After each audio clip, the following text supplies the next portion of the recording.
O assunto que a gente vai estudar hoje à noite aqui é escatologia. Parece que tem até o nome aí nesse cartaz, né? Seminário Escatologia para Todos. Mas nem todo mundo sabe o que são esses termos, às vezes até confusos, né? Escatologia, teologia, paracletologia, cristologia, psicologia, metodologia. Na verdade, esses termos técnicos, eles são criados a partir de línguas muito antigas, às vezes consideradas até como línguas mortas, porque elas não ganham mais variação, porque a língua é uma coisa dinâmica, a gente dá sentido às palavras à medida que a gente vai vivendo.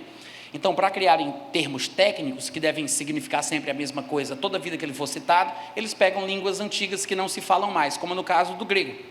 A palavra, por exemplo, teologia, é uma palavra formada por dois vocábulos gregos, duas palavras gregas, theos, inclusive o nome do meu filho é Theo, por causa dessa palavra grega, theos, que significa Deus, e logos ou logia, que são cognatos da mesma família, logos ou logia significa estudo, conhecimento. Então, teologia é o estudo, o conhecimento sobre Deus. Da mesma forma, psique, por exemplo, é uma palavra que aparece no nosso Novo Testamento grego. Nossa Bíblia está em português, mas a gente sabe que o Novo Testamento foi escrito originalmente numa língua grega. O grego koiné, o grego teve várias fases, o grego clássico, o grego bizantino, tem o grego moderno, teve o grego koiné, que é do período da Bíblia. A palavra psique aparece no Novo Testamento, mesmo no grego koiné, e significa mente. Mente não, é alma, né? Na verdade, mente seria noia, de onde vem paranoia, mas psique é alma. Então, psicologia, seguindo a mesma lógica, é o estudo da mente humana, é o estudo da alma humana. Metodologia é o estudo dos métodos. Da mesma forma, a palavrinha escatologia também ganha o mesmo significado. Escatos é fim e escatologia é o estudo do fim. Também se chama de a doutrina das últimas coisas, né? Quem nunca ouviu falar sobre as profecias do tempo do fim? Apenas para que vocês saibam disso, e não sejam surpreendidos por aí afora com algum colega, algum amigo de trabalho ou algum colega universitário, escatologia no mundo secular, no mundo acadêmico, também é uma disciplina científica, ou seja, que se estuda numa faculdade, que é o estudo das fezes, entendeu? Escatologia também é o estudo das fezes.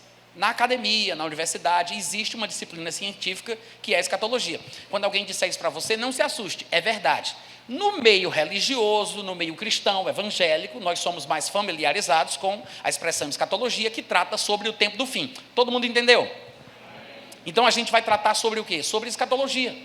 Se você fosse passar por um discipulado, ou se você fizesse um seminário bíblico, ou mesmo um bacharelado em teologia, não importa o nível do curso ou do discipulado que você fosse fazer, você teria que estudar basicamente 10 lições principais, 10 lições, sobre a pessoa de Deus, sobre a pessoa de Jesus, sobre o Espírito Santo, sobre os anjos, sobre o homem, o pecado, a salvação, a igreja. Para cada uma destas matérias ou módulos, disciplinas que seriam estudados, dependendo do tipo de seminário que você fizer, eles vão colocar um nome chique para essa disciplina. Por exemplo, quando se vai estudar sobre o caráter de Deus, a pessoa de Deus, os nomes de Deus, a própria divindade, a trindade em si, se fala de teologia, que é o estudo sobre Deus. Se fôssemos estudar sobre a pessoa de Cristo, sua humanidade, sua divindade, sua vida, sua morte, sua ressurreição, etc., tudo que está relacionado à pessoa de Jesus, normalmente, num seminário, num bacharelado em teologia, eles chamariam isso de cristologia, porque é o estudo sobre Cristo. Se fosse o estudo sobre a salvação, eles chamariam de soteriologia. Inclusive, quem nasce em Salvador, capital da Bahia, é soteropolitano, por causa dessa mesma palavrinha aí. Porque tem a raiz na palavra sozo, que é salvação, no Novo Testamento. Então, soteriologia é o estudo da salvação. E por aí vai. Antropologia, por exemplo, tem uma antropologia bíblica que fala sobre a constituição humana, que fala sobre o homem ter sido feito uma duplicata em espécie da categoria divina, numa tradução mais simples, seria a imagem e semelhança de Deus. Fala-se sobre a natureza humana, o pecado, a queda. Isso é a antropologia bíblica, mas existe, no mundo secular, como vocês devem saber, um curso universitário chamado também de antropologia. Vocês sabem disso, não sabem? Pronto. É a mesma coisa, são apenas nomes diferentes termos técnicos, mas que falam sobre princípios bíblicos gerais. A escatologia faz parte desses 10 pontos básicos que qualquer discipulado deveria oferecer ao cristão.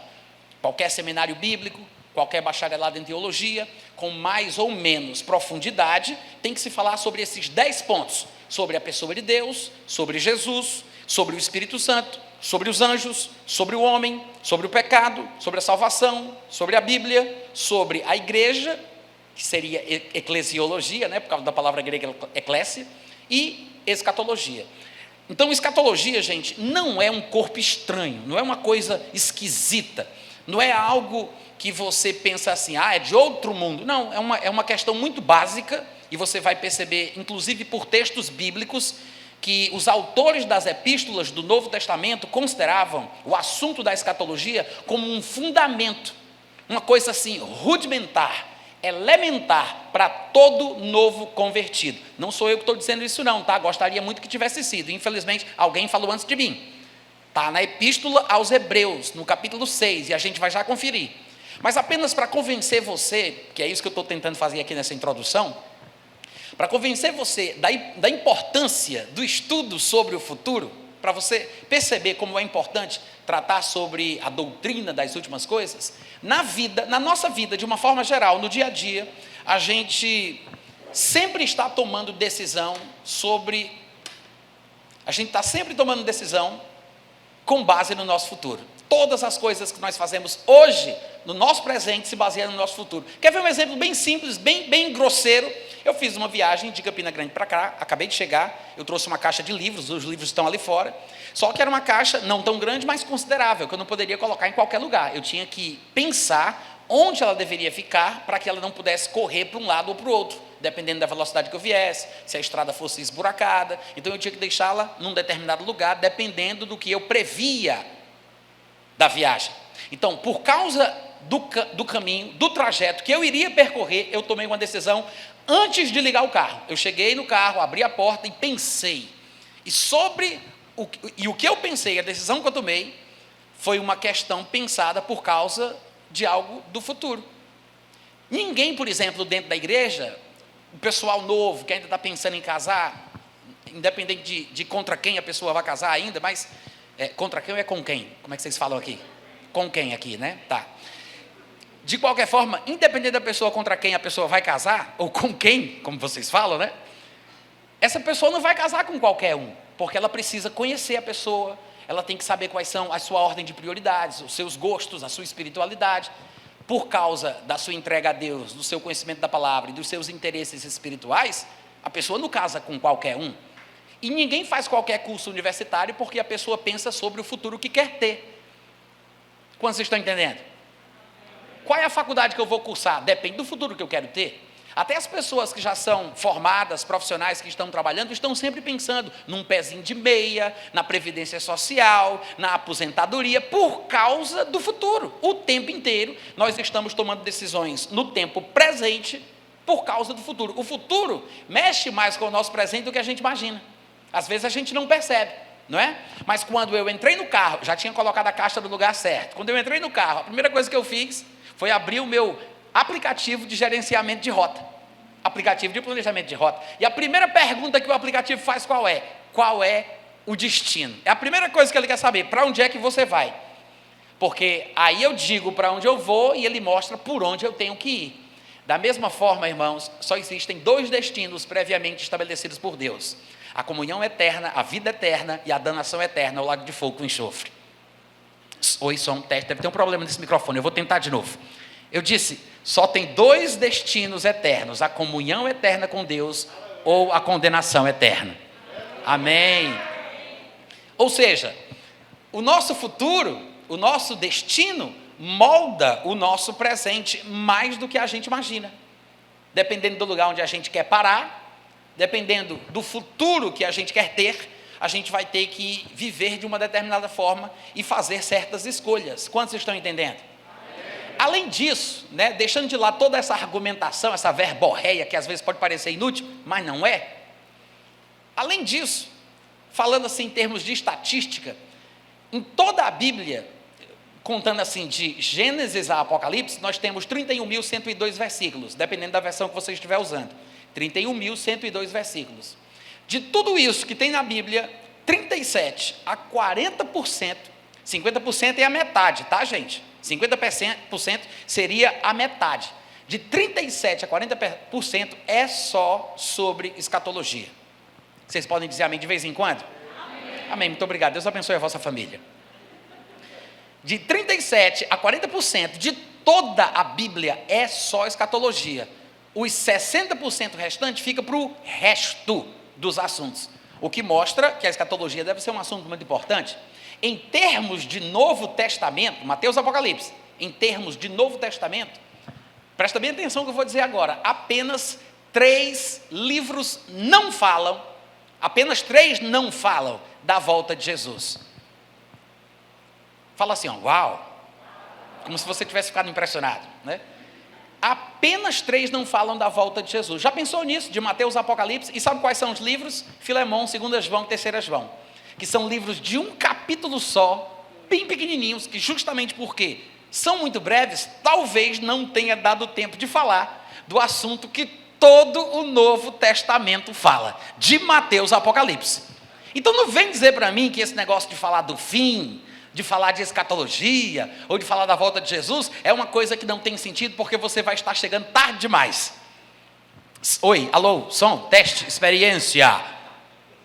Amém, gente? Amém. Escatologia é importante, é um assunto relevante e deve sim, como daqui a pouco eu vou te convencer, deve sim ser ensinado para novos convertidos. Todo mundo conhece o apóstolo Paulo. Ele escreveu 2/3 do Novo Testamento. A maioria dos livros do Novo Testamento foram escritos por Paulo. Um instrumento escolhido a dedo. Ele fez pelo menos 3 viagens missionárias, das quais a gente tem conhecimento. E ele também começou o sistema de ensino à distância. Muita gente hoje faz faculdade EAD, mas não sabe que quem inventou isso foi Paulo. Paulo foi o primeiro a passar por alguns lugares ensinando a palavra, depois ele queria tirar dúvidas, fortalecer os irmãos, não podia voltar, estava muito longe, o que é que ele fazia? Mandava cursos e fascículos ou módulos escritos à mão, né? Ele mandava as cartas, o ensino à distância, e graças a Deus por isso, porque hoje nós temos as cartas de Paulo, né? Por causa dessa iniciativa dele, o inventor do sistema de ensino EAD, o ensino à distância, foi Paulo. Agora, o que é interessante é que ele escreveu algumas epístolas, a primeira delas parece ter sido a epístola às igrejas da região da Galácia. A Galácia era uma região, tipo a região Nordeste, ou a região, era uma região, então tinha várias igrejas. Ele escreveu, parece, a primeira para a região da Galácia, as igrejas da Galácia. Há um debate se realmente a primeira foi Gálatas ou se foram 1ª e 2ª Tessalonicenses. Há quem pense que foi uma, outros pensam que foi a outra. Isso não vem ao caso. O fato é que se você considera que foi Gálatas a primeira, a segunda é 1ª Tessalonicenses. Mas tem teólogos que acreditam que 1ª Tessalonicenses foi a primeira epístola. Em seguida, 2ª Tessalonicenses e somente a 3ª teria sido Gálatas. O que eu quero dizer é que entre as primeiras epístolas de Paulo, como por exemplo, a primeira epístola aos Tessalonicenses, você vai encontrar uma abundância de questões escatológicas tão grande que na academia, entre os teólogos, eles chamam 1ª e 2ª Tessalonicenses de o Apocalipse de Paulo, só para você ter uma ideia, porque em 1ª e 2ª Tessalonicenses, Paulo fala repetidamente, exaustivamente, sobre a tribulação, sobre o anticristo, sobre a volta de Jesus, sobre o arrebatamento. Nós temos, eu acho que 4 principais passagens que falem do arrebatamento no Novo Testamento. Existem mais textos, mas as 4 principais, do meu ponto de vista, talvez sejam Mateus 24, 1 Coríntios capítulo 15, 2 Tessalonicenses capítulo 2 e 1 Tessalonicenses capítulo 4. Ou seja, das 4 principais passagens que falam sobre o arrebatamento pré-tribulacional, se eu não deixei bem claro, deixa eu dizer aqui, é aquele arrebatamento que vai acontecer antes do primeiro dia dos 7 anos de tribulação. Ô glória! Amém? E não tenho como provar isso agora, porque não dá para pregar a Bíblia toda numa noite só, né? Mas eu tenho livros ali atrás, onde eu falo especificamente sobre isso. Inclusive um que o nome é Arrebatamento Antes da Tribulação, de 224 páginas. Foi o que eu escrevi mais recentemente. Mas dos 4 textos principais que falam do arrebatamento pré-tribulacional no Novo Testamento, 1 Tessalonicenses contém um deles, que é o capítulo 4, como a gente conhece, que vai do versículo 13 ao versículo 18, quando ele fala sobre os mortos em Cristo ressuscitando primeiro, e nós, os vivos, os que ficarmos, também seremos transformados e seremos arrebatados juntamente com eles para o encontro do Senhor nos ares, e assim estaremos para sempre com o Senhor. Só que tem um detalhe: não é só o capítulo 4 que se destaca em relação às questões escatológicas em Tessalonicenses, não. Só para você ter uma ideia, em 1 Tessalonicenses, que tem 5 capítulos, todos os capítulos, no final, falam da volta de Jesus. Todos os capítulos. Vou dar até as referências para você conferir em casa. Eu poderia ler, mas são 1 Tessalonicenses, capítulo 1, versículo 9 e 10. Eu não vou esperar muito não, porque está pedindo para eu falar mais devagar, né? Vocês querem anotar, né? Tá bom, então vamos lá. Então, se for assim, eu vou ler também. 1 Tessalonicenses, capítulo 1, versículo 9 e 10. Pois eles mesmos, no tocante a nós, proclamam que repercussão teve o nosso ingresso no vosso meio, e como, deixando os ídolos, vos convertestes a Deus, para servirdes o Deus vivo e verdadeiro, e para aguardardes dos céus o seu Filho, a quem ele ressuscitou dentre os mortos, Jesus, que nos livra da ira vindoura. Depois, no capítulo 2, versículos 19 e 20, vocês já podem colocar em toda a linha assim, 1 Tessalonicenses 1, 2, 3, 4 e 5. Depois eu digo só os versículos, tá? Porque em todo capítulo vai ter alguma coisa. No capítulo 2, versículo 19 e 20, ele diz: pois quem é a nossa esperança, ou alegria, ou coroa, em que exultamos na presença de nosso Senhor em sua vinda? Não sois vós? Sim, vós sois realmente a nossa glória e a nossa alegria. 1 Tessalonicenses 3, do 11 ao 13, ele diz: ora, o nosso mesmo Deus e Pai, e Jesus, nosso Senhor, dirijam-nos o caminho até vós, e o Senhor vos faça crescer e aumentar o amor uns para com os outros e para com todos, como também nós para convosco, a fim de que seja o vosso coração confirmado em santidade, isento de culpa, na presença de nosso Deus e Pai, na vinda de nosso Senhor Jesus, com todos os seus santos. 1 Tessalonicenses 4, do 13 ao 18, que é o tal do texto sobre o arrebatamento, ele diz: não queremos, porém, irmãos, que sejais ignorantes com respeito aos que dormem. Saiba que dormem aqui é um eufemismo, é uma figura de linguagem, é uma forma branda, leve de falar sobre uma coisa mais pesada, mais dramática, que é a morte. Ele está falando sobre quem morreu. Não queremos, porém, irmãos, que sejais ignorantes com respeito aos que morrem, para que não vos entristeçais como os demais que não têm esperança. O crente fica triste? O crente fica triste quando um conhecido e um parente morrem? Fica, mas veja o que Paulo diz: não deve ficar triste como os que não têm esperança, tá? Nós ficamos tristes, mas nós que temos esperança sabemos que morrer é como tirar uma soneca. Né? É por isso que no Novo Testamento sempre aparece a palavra dormir para a morte do crente. De fato, eu não sei se vocês sabem disso, mas a nossa palavra em português para cemitério vem da palavra dormitório, do grego, que é justamente por causa dessa cultura cristã que se impregnou pelo mundo. A ideia de que, para o crente, a morte é só uma soneca. Ô glória! Então ele diz: é exatamente isso. Não fiquem tristes como os demais que não têm esperança. Versículo 14. Pois se cremos que Jesus Cristo morreu e ressuscitou, assim também Deus, mediante Jesus, trará em sua companhia os que dormem. Ora, ainda vos declaramos por palavra do Senhor isto: nós, os vivos, os que ficarmos até a vinda do Senhor, de modo algum precederemos os que dormem. Porquanto o Senhor mesmo, dada a sua palavra de ordem, ouvida a voz do arcanjo e ressoada a trombeta de Deus, ele mesmo descerá dos céus, e os mortos em Cristo, observe que é uma ressurreição, ele vai dizer que os mortos em Cristo ressuscitarão primeiro. É uma ressurreição seletiva. Ele está falando de mortos em Cristo. Ele não está falando sobre os mortos desde Adão até aquele dia. Há uma diferença entre a ressurreição dos mortos de forma geral, já prevista no Antigo Testamento, e a revelação da ressurreição dos mortos em Cristo.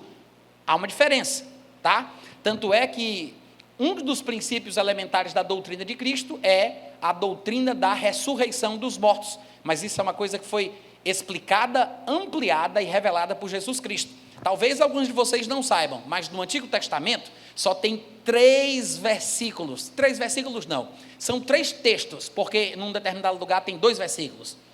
São 3 textos que falam sobre ressurreição. Só e só. Acabou. Só tem 3 textos no Antigo Testamento falando de ressurreição.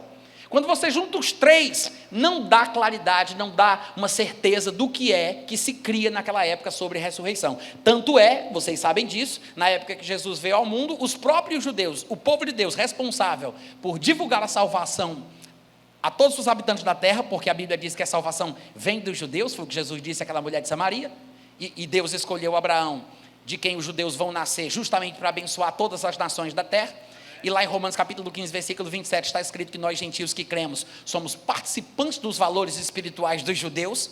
Então, é dos judeus que se divulga a palavra. O Novo Testamento inteiro foi escrito por judeus, tirando Lucas, que ainda tem um debate aí, porque tem gente que acha que ele era convertido ao judaísmo, e tem outros que dizem que ele era gentil, que estava escrevendo o evangelho também. Mas, tirando Lucas, todos os outros são judeus, tá? Os apóstolos do Cordeiro, todos judeus. Por quê? Porque a salvação vem dos judeus.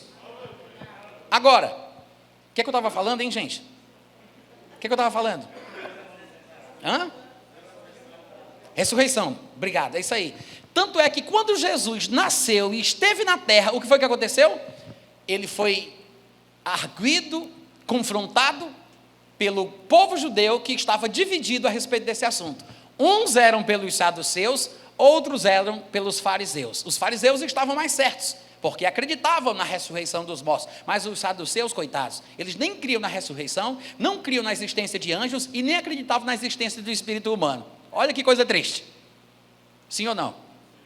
Mas você vê que pelos textos do Antigo Testamento, que para os judeus da época de Jesus era o que eles chamariam de Bíblia, para a gente é o Antigo Testamento, para eles era a Bíblia que existia naquela época. Só tinha 3 textos que falavam da ressurreição, e não eram suficientemente claros para deixar o povo unânime a respeito do assunto. Era uma bagunça, era uma divisão, e mesmo eles não tinham certeza sobre o assunto. Somente Jesus é que vai esclarecer, e é de Jesus para frente que as coisas fazem sentido. Só por causa que nós temos o Novo Testamento, é que hoje nós podemos entender e falar com propriedade sobre a ressurreição, que é um assunto muito importante, embora muita gente não entenda ainda. Os textos que falam sobre ressurreição no Antigo Testamento são Daniel 12, versículo 1 e 2, Jó capítulo 19, versículo 26, o capítulo é 19, 25 então, é isso mesmo.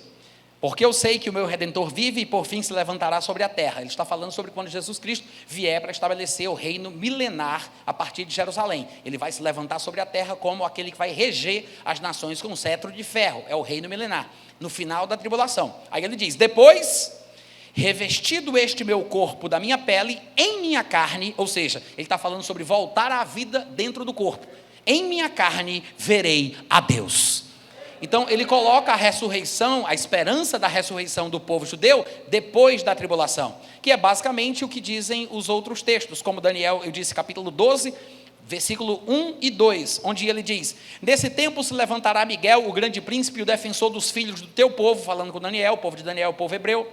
Ele diz, e haverá tempo de angústia, qual nunca houve desde que houve nação até aquele tempo. É uma das expressões, quando aparece na Bíblia esse tipo de coisa, vai ter um terremoto como nunca houve nessa terra desde que há nação no mundo. Saiba de uma coisa, é um tempo sem repetição, nunca teve nada igual antes, nunca vai ter nada igual depois, é o tempo da tribulação. Então será um tempo de angústia como nunca houve desde que houve nação até aquele tempo, mas naquele tempo da tribulação será salvo o teu povo, Daniel, aquele que for achado inscrito no livro. Muitos, provavelmente depois da tribulação, como disse Jó, não sei se você percebeu, muitos dos que dormem no pó da terra ressuscitarão, uns para a vida eterna e outros para a vergonha e horror eterno. Amém, gente? Amém. E o terceiro texto, já que eu li os dois, eu vou ler também o terceiro, né? Não custa nada. Isaías 26, 19. os vossos mortos e também o meu cadáver viverão e ressuscitarão. Despertai e exultai, os que habitais no pó, ou seja, os que já morreram. É uma linguagem poética, mas ele está falando sobre os mortos, os que habitais no pó. Porque o teu orvalho, ó Deus, talvez aí uma ilustração à força e ao poder do Espírito Santo. Porque o teu orvalho, ó Deus, será como o orvalho da vida, e a terra dará à luz a ressurreição, e a terra dará à luz os seus mortos. São os únicos textos, tá? Eu matei a cobra e mostrei a cobra. Não foi esse negócio de matar a cobra e mostrar o pau, não convence. Eu posso mostrar o pau e dizer, eu matei a cobra, cadê a cobra morta? Né? Então, esses são os 3 textos em todo o Antigo Testamento que falam de ressurreição. Só. Você vai encontrar outras passagens que falam de ressurreição, mas no sentido figurativo. É uma ilustração para a restauração da nação de Israel, como, por exemplo, Ezequiel 37, que fala sobre o vale dos ossos secos, aí vem um espírito de vida, entra naqueles ossos. É uma forma ilustrativa de se falar sobre a ressurreição da nação de Israel, não da doutrina da ressurreição dos mortos, necessariamente. Quantos vocês estão acompanhando? Então, a gente só vai entender a ressurreição, de fato, no Novo Testamento. E a razão de eu estar falando tudo isso aqui é porque a gente se deparou com esse versículo em 1 Tessalonicenses capítulo 4, versículo 16. 1 Tessalonicenses 4, 16. Porquanto o Senhor mesmo, dada a sua palavra de ordem, ouvida a voz do arcanjo e ressoada a trombeta de Deus, descerá dos céus e os mortos em Cristo. Vocês podem repetir, mortos em Cristo? Sobre quem ele está falando? Sobre quem? Vamos repetir, mortos em Cristo. Sobre quem ele está falando? Os mortos em Cristo. Na verdade, esse pedaço aqui da primeira epístola aos Tessalonicenses, do versículo 13 ao 18, fala sobre os mortos em Cristo e os vivos em Cristo. Tanto é que ele fala, nós os vivos, de maneira nenhuma precederemos os que dormem. Ele está falando dos mortos em Cristo e dos vivos em Cristo. Os mortos em Cristo ressuscitarão primeiro, e os vivos em Cristo. Ele não está falando de todo mundo, ele está falando da igreja. E a igreja, ela não existia no Antigo Testamento. Ela nasce no dia de Pentecostes e termina no dia do arrebatamento. A igreja, ela não existia. A palavra eclésia, que é a palavra grega, que é traduzida por igreja no português, existia. Essa palavra, inclusive, não é uma palavra religiosa, tá, gente? É uma palavra que existia no mundo de fala grega. É uma palavra política, significa assembleia, reunião, partido. Inclusive aparece no livro de Atos, no Novo Testamento, sendo traduzida por assembleia, por causa de uma celeuma, uma discussão, um bate-boca, envolvendo as pregações de Paulo numa determinada cidade. Então a palavra eclésia, do idioma grego, não é uma palavra sagrada, que Jesus inventou, que só pode ser usada em relação à igreja de Cristo. Não, é uma palavra que já existia. Tanto é que quando fizeram a primeira tradução do Antigo Testamento para o grego, que é chamada de Septuaginta, porque 70 homens fizeram uma tradução, e para homenagear o número de pessoas, colocaram o nome de Septuaginta, que é uma alusão ao número 70. Essa versão, que foi feita no ano 300 a 250 a.C., na época do Império Grego, que a fala grega era a fala do mundo. Tanto é que o Novo Testamento foi escrito por hebreus, mas foi escrito em grego, porque o grego era a língua mais falada. No ano 300, 250 a.C., foi feita essa tradução chamada Septuaginta, e quando se falava no Antigo Testamento que os filhos de Israel se reuniam em assembleia, ou para tomar uma decisão, ou alguma coisa, a congregação dos filhos de Israel, a palavra escolhida pelos 70, 74 homens judeus, que fizeram a tradução do hebraico para o grego, foi eclésia. Ou seja, a congregação dos filhos de Israel, o povo de Israel estava reunido, sempre estava lá, eclésia, eclésia, eclésia. Isso não quer dizer que a igreja de Jesus estava lá, porque ela só vai nascer depois que Jesus Cristo morrer, for sepultado, ressuscitar dentre os mortos, subir ao céu e enviar o Espírito Santo no dia de Pentecostes. Só vai nascer aí. Por isso que ele disse, eu edificarei a minha igreja. A igreja vai nascer no Pentecostes e termina no arrebatamento, tá? Então, a igreja é formada por pessoas vivas ou mortas em Cristo. Vivas ou mortas? Em Cristo. Era cristão, morreu, continua com Deus. Não fica dormindo. Vai para onde Jesus Cristo está, acordado e consciente. Porque lá em Filipenses capítulo 1, Paulo disse, eu prefiro morrer, porque é incomparavelmente melhor. Enquanto estamos no corpo, ele diria na sua segunda carta aos Coríntios, enquanto estamos no corpo, estamos ausentes do Senhor, mas temos plena confiança, preferindo deixar o corpo e habitar com o Senhor. Isso quer dizer que quando o crente morre, ele vai para o terceiro céu. O terceiro céu é o céu mais alto. Existem pelo menos 3 céus na Bíblia, a gente percebe isso. O primeiro céu é esse céu atmosférico, onde estão as camadas atmosféricas, a estratosfera, a toposfera, a exosfera, né? Até chegar no firmamento, que é o segundo céu. Depois do firmamento está o terceiro céu, que é o céu dos céus, porque é o céu mais alto. Em 2 Coríntios capítulo 12, versículo 2 e versículo 4, Paulo disse que conhece um homem, que provavelmente seja ele mesmo, que foi ao terceiro céu. E no outro versículo ele diz, e estando no paraíso, por quê? Porque ele entende que o paraíso é o terceiro céu. É onde Jesus está. Quando o crente morre, ele vai para onde Jesus está. Se o crente ficasse dormindo quando morre, como pensam alguns, então é porque Jesus está dormindo também, porque a gente vai ficar junto com ele. Alô? Não, irmão, Jesus está acordado, sentado, ele vive sentado à direita de Deus. Está escrito isso lá em Colossenses 3. Pensai nas coisas que são do alto, onde Cristo vive sentado. Ele vive sentado à direita de Deus, ele não está dormindo, amém? Assim também o crente, quando morre, ele não vai dormir com Jesus, ele fica acordado, consciente, e é incomparavelmente melhor. Não existe a tal doutrina do sono da alma, existe o sono do corpo. O corpo é que dorme no pó, o corpo é que descansa das suas obras. O espírito e a alma, que são as partes não materiais, deixam o corpo e vão estar com o Senhor. A ressurreição da qual estamos lendo aqui é a ressurreição dos corpos, não é dos espíritos, não é da pessoa que partiu. Tanto é que o próprio Tiago diz que quando o corpo fica sem o espírito, ele está... Não, o corpo sem o espírito está morto. A morte é isso, é quando o espírito sai do corpo, aí o corpo morre. O corpo dorme, mas o espírito não. Sou eu que estou aqui antes de deixar o corpo, eu estarei lá depois que sair do corpo. Amém, irmãos? Amém. Eu estou aqui, eu estarei lá. Eu tenho consciência onde eu estiver, seja no lado bom da vida, ou seja no lado ruim da eternidade. Você deve lembrar daquela história que Jesus contou em Lucas capítulo 16. Muita gente chama de parábola, né?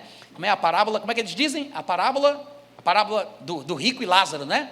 Não é uma parábola. Como é que a gente sabe? Pela forma, o palavreado de Jesus. Quando ele contava parábolas, ele tinha um cacuete, ele tinha um jeito. Ele dizia, a que compararei o reino dos céus? Ou então, o texto diz claramente, e lhes contou uma parábola.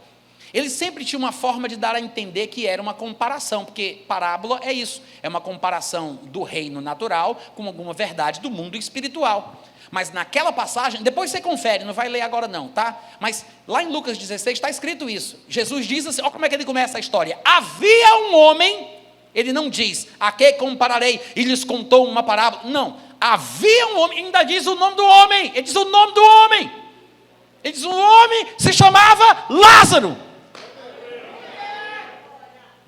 Não é uma parábola. Aí você me diz, e onde é que Jesus Cristo viu isso? E eu lá sei.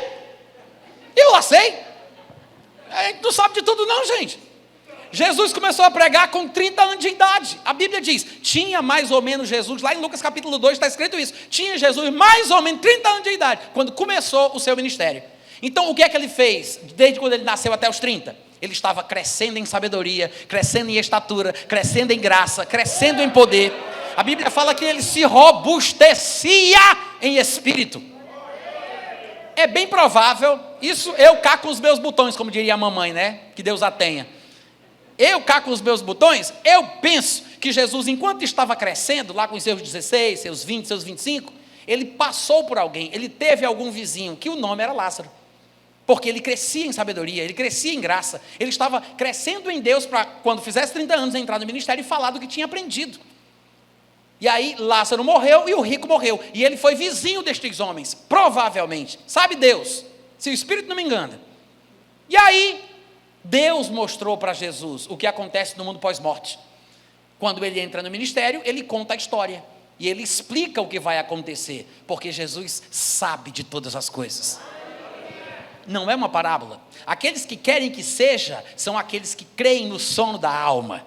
Eles vão fazer o maior malabarismo evangélico que precisar, para tentar convencer você de que aquilo é uma parábola, porque isso é um checkmate na doutrina da consciência após a morte. Mas nós temos muitos textos, tá, que falam sobre isso. Mas como está dentro do assunto da escatologia, eu abri aqui esse parênteses, né, para abençoar vocês de alguma forma. Eu espero que tenha sido válido. Mas quando diz aqui que os mortos em Cristo ressuscitarão primeiro, não é todos os mortos, porque a doutrina da ressurreição no Antigo Testamento coloca a ressurreição depois da tribulação. Essa era ou é a esperança do bom judeu, do judeu que tem apenas o Antigo Testamento como regra de fé. A esperança do judeu em relação à ressurreição está atrelada ao tempo de angústia para Jacó. Somente depois daquele tempo de angústia, qual nunca houve nem jamais haverá, em que Miguel precisará se levantar para defender os filhos de Israel, como disse Daniel capítulo 12, versículo 1, somente depois disso é que haverá a ressurreição. Como disse Jó, por fim, finalmente, num determinado momento, o meu Redentor se levantará sobre a terra. Quando é isso? No final da tribulação, quando Jesus vier e matar o anticristo com o sopro da sua boca, colocar os seus 2 pés no Monte das Oliveiras e começar a era dourada de Israel, reinando por 1000 anos a partir de Jerusalém. É aí que ele vai se levantar sobre a terra, depois da tribulação. Então, a ressurreição ensinada no Antigo Testamento é depois da tribulação. Depois da tribulação. Que é exatamente quando também ressuscitarão os que morrerem durante o período tribulacional, os que forem decapitados, os que morrerem. Esse povo ressuscita junto com os santos do Antigo Testamento no final da tribulação. A ressurreição da igreja, a ressurreição daqueles 2 profetas de Apocalipse capítulo 11, a ressurreição de Jesus, estão espalhadas ao longo do Novo Testamento. Jesus ressuscita praticamente 2000 anos antes da ressurreição do justo do Antigo Testamento, porque ele é considerado, exatamente por isso, o primeiro, as primícias dos que dormem, o primogênito dentre os mortos, como diz Apocalipse capítulo 1, versículo 5, ou seja, ele ressuscitou lá no começo, depois, antes do início da tribulação, os mortos em Cristo, não todos os mortos em Cristo, é uma ressurreição seletiva, ressuscitam no momento do arrebatamento, depois da tribulação ressuscitam os santos do Antigo Testamento, os que morreram durante a tribulação, que é quando Jesus Cristo vai voltar e vai estabelecer o seu reinado.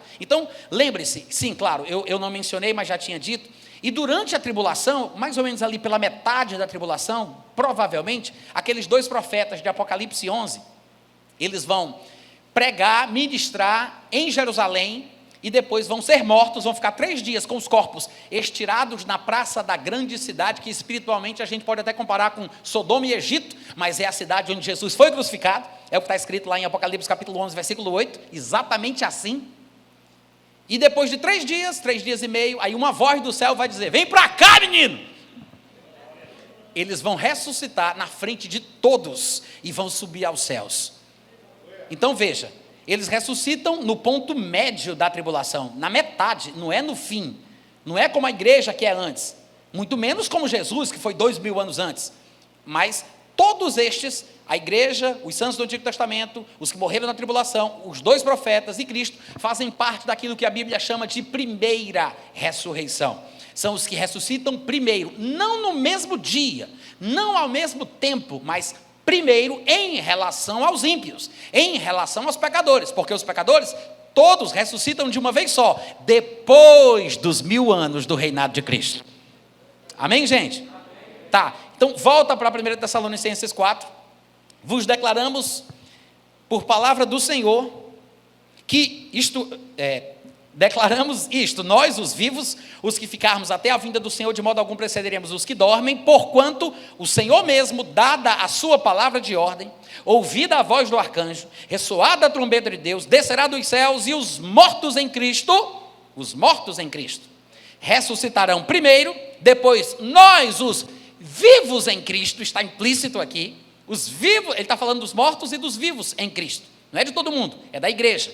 Depois nós, os vivos em Cristo, os que ficarmos, seremos arrebatados juntamente com eles entre nuvens para o encontro do Senhor nos ares, e assim estaremos para sempre com o Senhor. Isso quer dizer que o arrebatamento é a volta de Cristo para o crente. O arrebatamento é a volta de Cristo para o crente. Não tecnicamente, o Novo Testamento não ensina que o arrebatamento é a volta de Jesus. Não é que o Novo Testamento ensine isso. Tecnicamente falando, a volta de Jesus, de fato e de verdade, quando todo olho o verá, acontece no final da tribulação, que é quando ele mata o anticristo com o sopro da sua boca. Mas aí ele já vai voltar com os santos que foram arrebatados. Que é por isso que Apocalipse 19, quando fala da volta de Cristo, fala dos santos que já foram galardoados, recompensados, que vêm com vestes brancas, linhos finíssimos, puros, resplandecentes, que são os atos de justiça dos santos. As recompensas, os galardões já foram dadas. Em Atos 19, quando ele vem, os santos já vêm com ele, porque foram arrebatados antes, tá? Então, quando a gente lê isso aqui, você tem que entender o seguinte, que o arrebatamento é a volta do Senhor para o crente, e às vezes as pessoas se confundem por isso, porque autores do Novo Testamento, às vezes quando tem em vista o arrebatamento, e eles falam da volta de Jesus, as pessoas se confundem, e aí não conseguem distinguir de que volta o texto estaria falando. Está falando sobre o encontro do Senhor com os crentes, ou está falando da volta de Jesus com os crentes no final da tribulação? Então, às vezes, volta de Jesus pode significar, dependendo do contexto, uma coisa ou outra. Tecnicamente, a volta é no final da tribulação. O arrebatamento é a volta para o crente. Mas, às vezes, textos do Novo Testamento podem usar esse linguajar. Quantos estão entendendo? Amém. Tá? Mas, aí no versículo 18, para concluir esse nosso texto de Tessalonicenses, ele diz: consolai-vos, pois, uns aos outros com estas palavras. Isso aqui é lindo, gente, porque não tem como a gente não aprender de uma vez por todas que toda pregação realmente bíblica sobre escatologia para o crente tem que trazer consolo. Um dos textos mais importantes sobre o arrebatamento termina como: consolai-vos, pois, uns aos outros com estas palavras. Hoje em dia tem gente pregando aí sobre o arrebentamento. Não é arrebatamento, é arrebentamento. Tem gente pregando aí sobre o arrebentamento, porque a pessoa só vai ser arrebentada depois da tribulação. Arrebatada, né? Agora eu não sei para quê. Se tem que comer o pão que o diabo amassou, vai ser arrebatada para quê? Qual é o sentido de ser arrebatado no final da tribulação? Não faz sentido. Mas alguns que creem nessa linha de pensamento fazem o quê? Tocam o terror dentro da igreja. Por quê? Porque se a igreja vai passar pela tribulação, meu irmão, você pode estar no meio dela e nem percebeu ainda. Porque a gente vai passar, pode começar a qualquer momento. Quem sabe você não já recebeu a marca da besta e nem percebeu ainda. Eita, Satanás dos infernos. Diabo mentiroso. Mas isso é em tempos modernos é preciso uma linguagem moderna. Gente, isso é terrorismo. Vocês sabiam, presta atenção, isso é verdade. Vocês sabiam que tem pastor preparando o povo para enfrentar a tribulação, mandando comprar faca de guerra, fazer bunkers, um refúgio militar anti-bomba, estocar comida não perecível, sabia? Tem rapaz vendendo apostila, como ganhar dinheiro na tribulação. Ele já está fazendo a parte dele, né? Como ganhar dinheiro na tribulação. Ou seja, há muito tipo de coisa sendo ensinada por aí na internet, né? Hoje em dia. E o que é que acontece? O povo fica confuso, porque fica pensando que a marca da besta já está disponível, né? Ou então que o anticristo já surgiu, aí está o povo querendo saber quem é o anticristo, está todo mundo preocupado com isso, preocupado com aquilo, tem gente que não consegue dormir, está vendendo as propriedades, não sabe se já foi marcado, né? Vocês sabem que tem gente pensando que a vacina é a marca da besta? Eu não estou falando de vocês não, gente, estou falando desses doidos por aí. Vocês sabiam disso?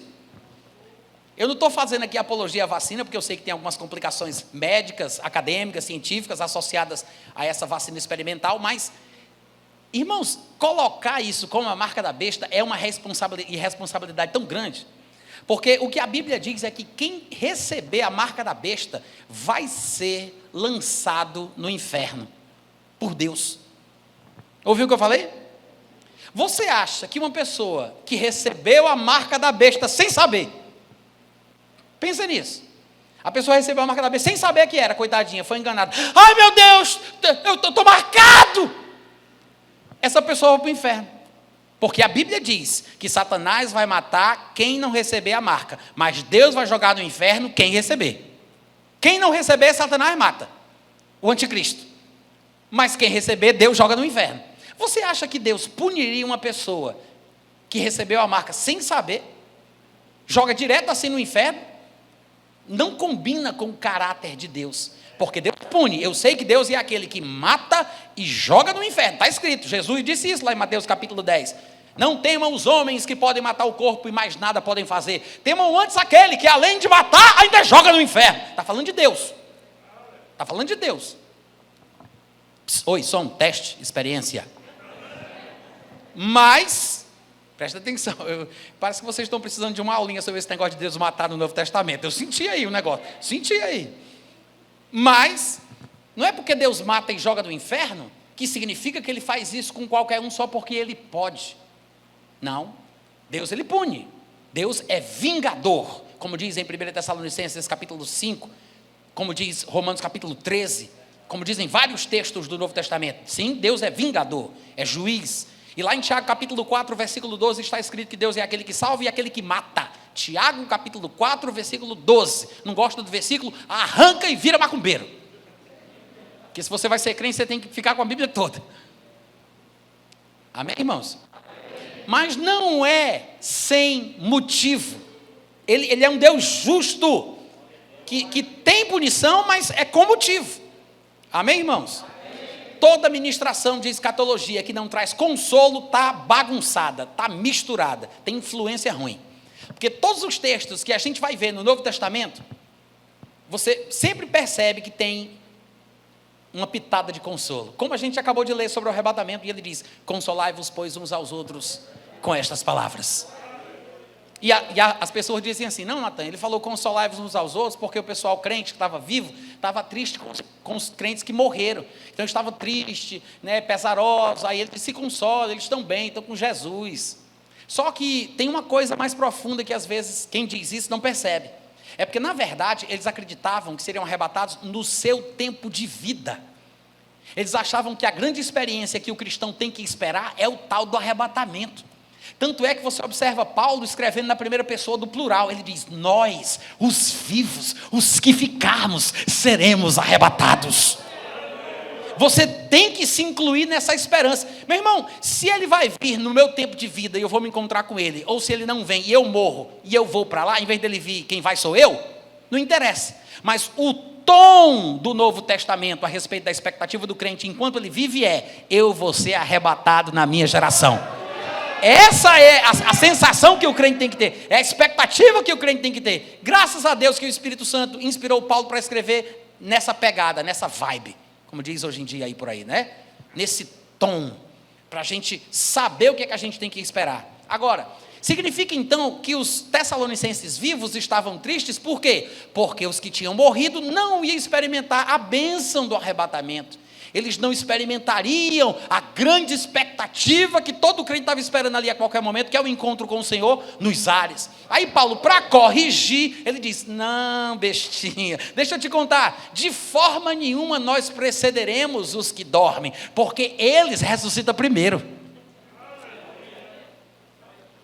Ou seja, em 1 Tessalonicenses 4, Paulo fala que os mortos experimentaram a mesma coisa dos vivos, no arrebatamento, mas lá em 1 Coríntios capítulo 15, que o capítulo inteiro é só sobre ressurreição, ou seja, só ressuscita quem está morto, lá Paulo também fala do arrebatamento, mas ao falar do arrebatamento em 1 Coríntios 15, ele faz uma coisa diferente, ele fala que os vivos vão experimentar a mesma coisa dos mortos, porque quem ressuscita, ressuscita incorruptível, ressuscita imortal, quando o que é mortal é tragado pela vitória.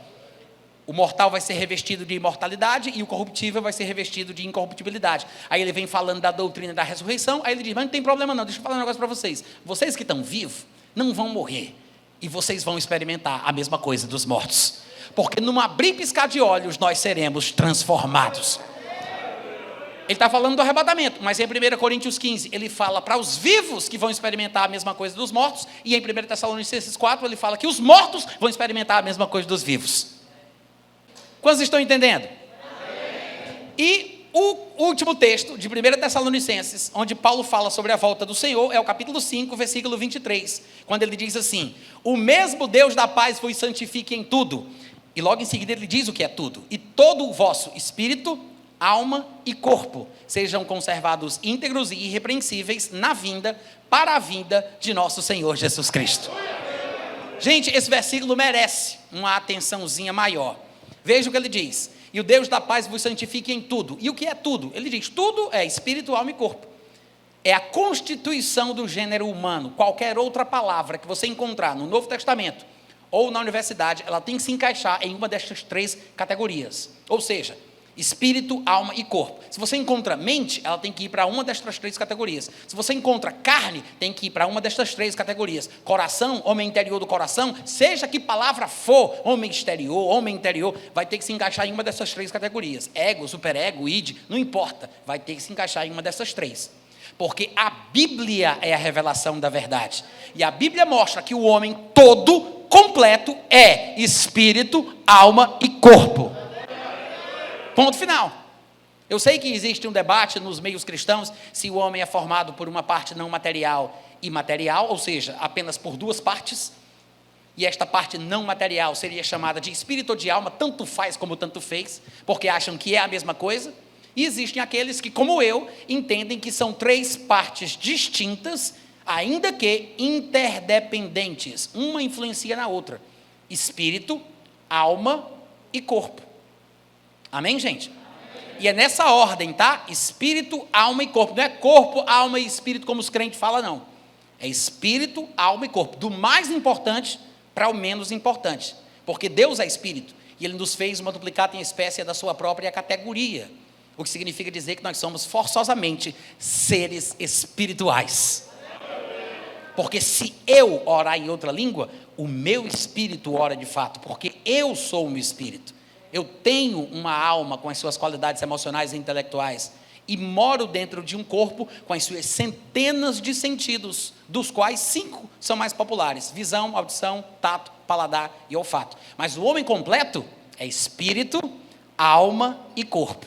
Gente, esse versículo é um dos versículos mais importantes em toda a Bíblia sobre a constituição do gênero humano. A Bíblia é uma revelação progressiva. As coisas que vão sendo ditas através da palavra de Deus vão ficando cada vez mais claras, do Antigo Testamento até o Novo Testamento. Até Jesus disse isso. Ele falou: olha, eu vou falar uma coisa para vocês. Muitos profetas, muitos sábios, reis, quiseram ver, quiseram ouvir e não puderam. Bem-aventurados os olhos que veem as coisas que vocês veem. Bem-aventurados os ouvidos que ouvem as coisas que vocês ouvem, porque quiseram e não puderam. Isso quer dizer, de Jesus para frente é que tudo foi revelado. Lá em Mateus 13, 34 está escrito: ele falava ao povo em parábolas, e sem parábolas nada lhe dizia, para que se cumprisse o que fora dito por intermédio do profeta, que diz: abrirei a minha boca em parábolas e publicarei as coisas que estão ocultas desde que o mundo começou. Aí chega Paulo e diz em 1 Coríntios capítulo 2, coisas que o olho humano não viu, coisas que o ouvido humano não ouviu, e não entrou no coração do homem, isto é o que Deus tem preparado para aqueles que o amam. Estas coisas, ele diz logo no versículo 10, Deus nos revelou pelo seu Espírito que nos foi dado, porque o Espírito averigua minuciosamente todas as coisas, perscruta até mesmo as profundezas de Deus. E esse Espírito nos foi dado para que saibamos o que por Deus nos foi dado gratuitamente. Isso quer dizer o seguinte, gente: nós vivemos numa época especial e diferente, porque a maior revelação está aqui, não estava lá. Não é de Jesus para trás, é de Jesus para frente. A gente tem que entender que o povo do Antigo Testamento viveu o melhor que pôde, mas nós não temos que ficar desejando saltar e cantar e dançar e adorar como fez Davi, como fez Miriam. Não, gente. Eles é que queriam adorar como nós, e a gente está querendo adorar como eles. Jesus, ele estabeleceu um marco. De Jesus para trás é uma coisa, de Jesus para frente é outra. Ele disse: eis que a hora vem, e já chegou, em que a adoração de verdade, vai ser feita daqui para frente. Adoração de verdade é de Jesus para frente, não de Jesus para trás. O povo adorava, cantava e dançava diante do Senhor com todas as suas forças. Não como se pode fazer no Novo Testamento, em espírito e em verdade. Porque todos nós que somos filhos de Deus, que estamos em Cristo, nascemos de novo. E para a gente, Deus cumpriu a promessa que havia feito. Ele fez aquele transplante espiritual do coração. Ele tirou o coração de pedra e Ele nos deu um coração de carne. Quando você vai ler Hebreus capítulo 11, e ele fala de grandes homens e mulheres de Deus, ele fala de Davi, Jefté, Sansão, e ele diz, me faltaria o tempo necessário para que eu pudesse referir o que tais homens fizeram na sua vida. Mas no versículo 39 do capítulo 11 ele diz, todos obtiveram bom testemunho pela sua fé, mas não alcançaram a concretização da promessa, porque Deus tinha provido uma coisa superior a nosso respeito. Glória! Para que eles, sem nós, não fossem aperfeiçoados. Nós estamos vivendo no melhor tempo da vida. A revelação clara que nós recebemos hoje, na Nova Aliança, pelos textos do Novo Testamento e pelo Espírito Santo dentro de nós, ninguém no Antigo Testamento teve. Ninguém. Dos homens nascidos de mulher, ninguém houve que fosse maior do que João Batista, mas o menor no reino de Deus já é maior do que João. Pelo privilégio, pela relação que tem com Deus e pelas coisas que acontecem hoje em dia conosco. Até Jesus disse, aquele que crê em mim fará também as mesmas obras que eu faço. E para falar a verdade, vai fazer coisa maior do que eu. O que ele quis dizer com isso? Ele estava falando sobre a possibilidade de ministrar o novo nascimento e o batismo no Espírito Santo. Porque Jesus não pôde fazer isso. Porque ele tinha que ser o primeiro gerado dentre os mortos, o primogênito entre muitos irmãos, para que outros pudessem se seguir. Então, no seu ministério terreno, ele não poderia ministrar o novo nascimento. Ele precisava morrer e ressuscitar para que ficasse disponível. E o Espírito Santo não poderia ser recebido por ninguém, porque ele só viria depois que Jesus Cristo subisse. Ele disse, convém-vos que eu vá, porque se eu não for, ele não virá para vós outros. Quando ele morreu, foi sepultado, ressuscitou e subiu, os homens então puderam nascer de novo e receber o Espírito Santo. Hoje, nós, representantes de Cristo aqui na terra, fazemos coisas maiores, segundo o ponto de vista de Jesus, né? Fazemos coisas maiores do que Ele. Sim, também oramos e curamos as pessoas, impondo as mãos, perdoamos os pecados, assim como Ele ensinou. Se de alguém perdoardes os pecados, serão perdoados, se retiverdes, serão retidos. Fazemos tudo o que Ele disse que a gente tem que fazer, mas fazemos ainda coisas maiores. Fazemos as pessoas nascerem de novo e ministramos o batismo no Espírito Santo. Amém, irmãos? Posso colocar mais 10 minutinhos aqui? Quem me dá 10 minutos? 10, 20, 30, obrigado, é suficiente, vocês são muito generosos. Mas nós estamos numa época diferenciada. Quando nós lemos esse texto, em 1 Tessalonicenses 5, 23, nós estamos lendo o texto mais importante sobre a constituição humana, sobre o gênero humano, a nossa constituição, como nós fomos feitos por Deus: espírito, alma e corpo. Vamos repetir? Espírito, alma e corpo. Não é corpo, alma e espírito. É espírito, alma e corpo. Que isso fique gravado no seu coração, para que depois você possa entender coisas que virão depois. Mas isso é básico, é fundamental. Agora, um dos versículos, se não o versículo mais importante sobre a natureza humana, é também um versículo escatológico. Vocês perceberam? Ele disse que o Deus da paz vos santifique em tudo, e todo o vosso espírito, alma e corpo sejam conservados íntegros e irrepreensíveis na vinda de Jesus. É um versículo escatológico. Amém, irmãos? Então, provamos aqui que numa das primeiras epístolas escritas por Paulo, que é a 1 Tessalonicenses, em todos os capítulos, ele fala da volta de Jesus. E são coisas importantes, que a gente nem teve como parar para discutir. Nem deu para a gente parar, nem dá, né? Que tem muita coisa que a gente precisa dizer, e mesmo que nós tenhamos mais dias, é muita coisa, e a gente vai aproveitar o máximo. E como eu falo rápido, vai ser o melhor custo-benefício que vocês vão ter nesse seminário, né? Eu falo rápido, então é muita coisa, tá? Amém, gente? Amém. Mas, para concluir, para deixar vocês com gostinho de quero mais, né, para a gente não falar tudo. Hebreus capítulo 6, no versículo 1 e 2, nós temos uma declaração interessante que fala também sobre a importância da escatologia. No versículo 1, o autor da Epístola aos Hebreus, que eu particularmente penso que foi Paulo, ele diz assim: por isso, pondo de parte os princípios elementares da doutrina de Cristo, veja o que ele disse, ele cunhou uma expressão, ele criou uma coisa aí, ele disse, princípio elementar da doutrina de Cristo. Tem versões que falam rudimentares, né? A versão que está aí, né? Rudimentar é a mesma coisa de básico, elementar. Elementar, meu caro Watson. Básico, simples. Então, ele está falando sobre princípios elementares da doutrina de Cristo. Se alguém perguntasse para você, quais são os princípios básicos do cristianismo? Você pode, se quiser, ler isso aqui. Claro que outras coisas poderiam ser acrescentadas, mas você pode usar esse texto aqui do autor da Epístola aos Hebreus. Princípios elementares da doutrina de Cristo. Aí ele diz, por isso, pondo de parte os princípios elementares da doutrina de Cristo, deixemos-nos levar para o que é perfeito. E ele vai dizer quais são os princípios, cuidado para não bater no tripé, viu, garoto? Aí ele vai dizer quais são os princípios elementares da doutrina de Cristo. Presta atenção.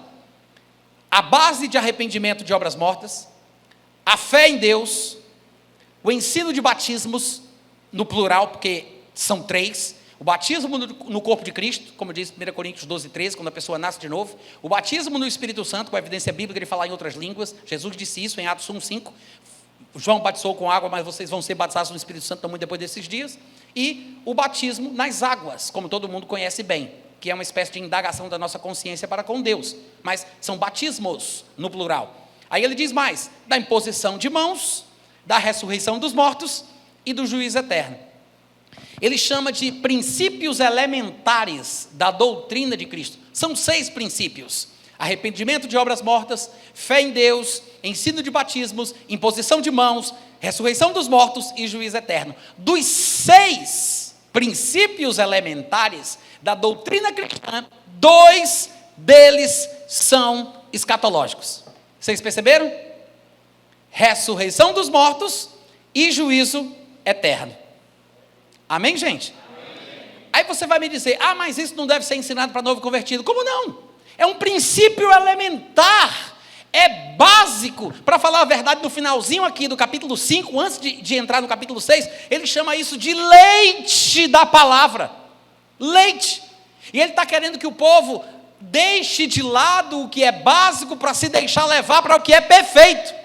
Ele quer que o povo amadureça rumo à perfeição. Mas vamos deixar o básico, vamos deixar o elementar, não vamos lançar de novo a doutrina de arrependimento de obras mortas, a imposição de mãos, esse negócio de ressurreição dos mortos, juízo eterno. Isso é básico. Irmãos, se nós não estamos ensinando aos novos convertidos sobre escatologia, então a gente é que está errado, não é a Bíblia não. Amém? Como a gente vai ensinar é outra coisa, mas tem que ser ensinado, porque é um princípio elementar da doutrina de Cristo. Amém, irmãos? Amém. E eu vou parar, porque se a gente continuar, eu vou cansar vocês, né? E eu não quero fazer isso, eu também estou com fome, tenho que jantar, mas eu espero que vocês fiquem pensando sobre aquilo que vocês ouviram, porque a palavra de Deus vai trazer certeza ao coração de todos.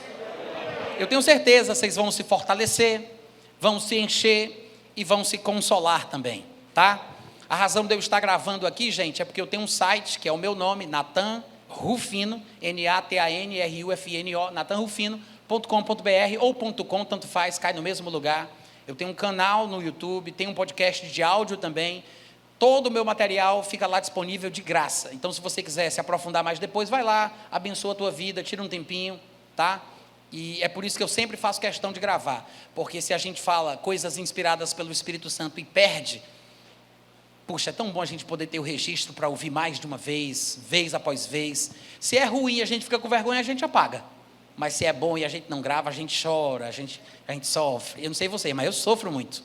Então, para abençoar vocês e aqueles que não vieram, isso vai ficar registrado e vai estar no meu canal, no meu site, e eu espero que seja uma bênção para todos. Tem livros também ali atrás de vários assuntos diferentes, tá? E aqui é o livro mais recente, Arrebatamento antes da tribulação, tá? 224 páginas só sobre o arrebatamento pré-tribulacional. Muito obrigado pelo carinho, beijo no coração e até a próxima.